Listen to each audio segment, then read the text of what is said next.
সময়ের অভাবে আমি এই দোপাটি ফুলের গাছগুলিকে রিপোর্ট করে উঠতে পারছিলাম না।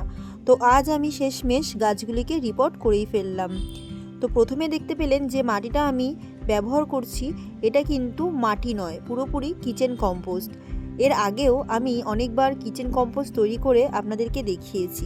তাও আমি বলে দিচ্ছি, প্রথমেই আমি মাটির একটা লেয়ার দিই, তারপরে আমি সবজির খোসা দিই, এরপরে আবার মাটির লেয়ার, তারপরে সবজির খোসা। তো এইভাবে কয়েকদিন রাখার পরে, মানে প্রায় 2 সপ্তাহ রাখলেও যথেষ্ট।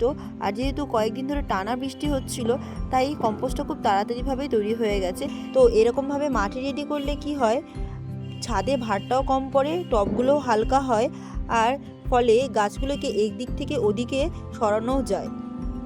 তো এই যে গ্রো ব্যাগগুলো দেখতে পাচ্ছেন, এগুলো আমার প্রায় 1 বছর আগেকার গ্রো ব্যাগ। খুব ভালোভাবেই সারভাইভ করছে। মোটামুটি প্লাস্টিকের টব, তারপরে হচ্ছে মাটির টব এবং গ্রো ব্যাগ, আমি তিনটেতেই গাছ করে দেখেছি। তিনটেতেই কিন্তু খুব ভালোভাবে গাছ হয়, কিন্তু ড্রেনেজ সিস্টেমটা খুব ভালোভাবে লক্ষ্য রাখতে হবে। তো দোপাটি ফুলের মাটি আমি কিভাবে রেডি করেছিলাম এর আগেও দেখিয়েছি। এটা কিন্তু সেকেন্ড পটিং আমি করছি। তো এখানে যে মাটিটা রেডি করলাম, এখানে কিছুটা আমি ভার্মিকম্পোস্ট, সাথে নিমখোল এবং একটু ফাঙ্গিসাইড দিয়ে দিয়েছি। আর আগাছাগুলোকে আমি ভালো করে পরিষ্কার করে নিয়ে এবার গাছটিকে বসিয়ে ফেলবো। এরপর টবের মধ্যে থেকে গাছটিকে এমনভাবে বের করে নিতে হবে যাতে শিকড়টি কোনো রকমভাবে আঘাত না পায়। আর নার্সারি থেকে আমরা যখন কোনো গাছ কিনে নিয়ে আসি, ম্যাক্সিমামটাই আপনারা লক্ষ্য করবেন গ্রো ব্যাগে গাছগুলি থাকে।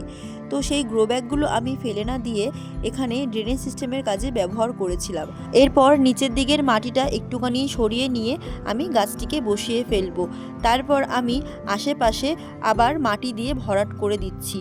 যখনই আপনারা এরকমভাবে রিপোর্ট করবেন, অবশ্যই মাটিগুলোকে আশেপাশে চেপে চেপে দেবেন হালকা করে, যাতে এয়ার গ্যাপ না থাকে। গল্প করতে করতে আমার গাছ লাগানো হয়ে গেছে। আমি আজকে 2টো দোপাটি ফুলের গাছ রিপোর্ট করলাম।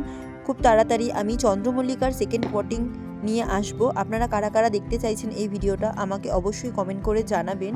এইবার জায়গা মতো গাছগুলিকে রেখে দিয়ে জল ঢেলে দিলেই আজকের মতো আমার গাছ লাগানো কমপ্লিট হয়ে যাবে। খুব তাড়াতাড়ি পরের ভিডিওতে দেখা হচ্ছে। মন দিয়ে ভিডিওটি এতক্ষণ দেখার জন্য অনেক অনেক ধন্যবাদ।